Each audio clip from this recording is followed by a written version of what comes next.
Hi everyone, my name is Heather and I'm the person behind Happy Puppy Truffles. Today I wanted to share with you guys a book or magazine review.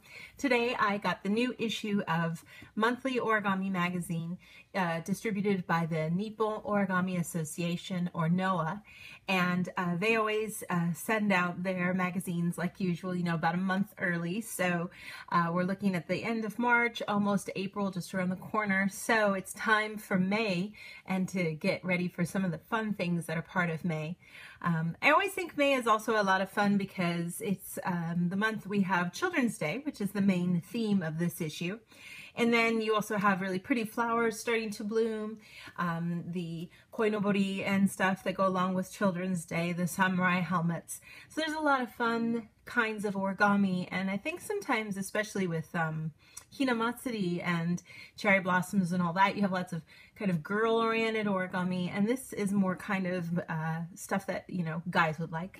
And girls will like too. So, but definitely kind of a fun month. So this issue, we can kind of see what we're going to get to do this time around. They kind of show you some of the projects that are going to be involved. It looks like there's a kusudama that you get to make, which is going to be fun. And then the flowers, of course, and some other kinds of boxes and containers and such. This like cute little kind of design. And then they have some stuff from different places around the world, kind of like a carnival sort of theme. This is really pretty with the birds and the flower origami, kind of showing a changing of color. Real rainbow kind of theme is really pretty. This kusudama is so cool with all the different layers hiding inside. That's really cool. So some pretty fun stuff in here for sure.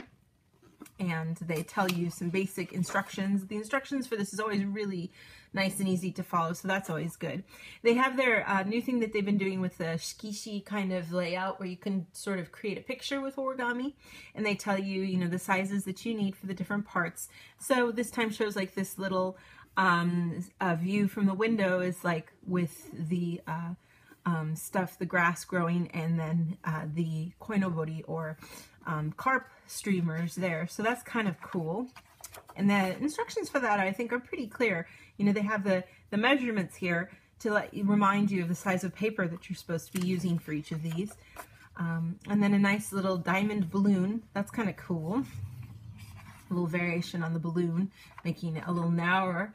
So one of the things I recommend on the magazine here is to string a bunch of those together for decoration and stuff. That's always cool. And then the traditional origami for metal, these are great. You can use these for fun stuff. You can also piece them together to make a kusudama too. A really cute cube that's made with using modular origami pieces to put it all together. The effect of that is really cool. It looks really neat. The samurai helmet, kabuto is what that's called. So those are the things here. And they have a little bit of some of the words that are involved for those different pieces to kind of give you a little bit of information. And then of course you can always, look on Wikipedia to find some good information too, quick and easy information about some of these traditional things to better understand what parts you're making. It kind of makes it look a little more like recognizable once you know what it is you're making. Yakko-san. And then we also have this really cute little like booth is the idea that, you kind of open it up and then you can have like a little stall where people are selling things or something. And then when you're done, you can close it off and kind of finish it off. That's really cute idea. An iris, which are the big, kind of image for May because they're in bloom. So getting some of the fun models that have come out for these. This one's definitely maybe a little more difficult kind of version of that. That looks really cool. And it has even for the leaves too that you'd have with that. So that's really cool.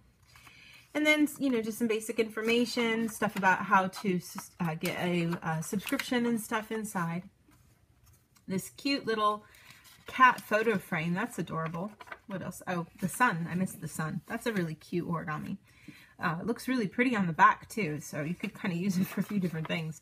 The cat photo frame, you can use it also, as they do here, as a calendar holder. Lots of fun things you can use that for. A little case that you can then kind of combine with other cases to create sort of a neat little kind of display unit if you want to almost. That's kind of cool. And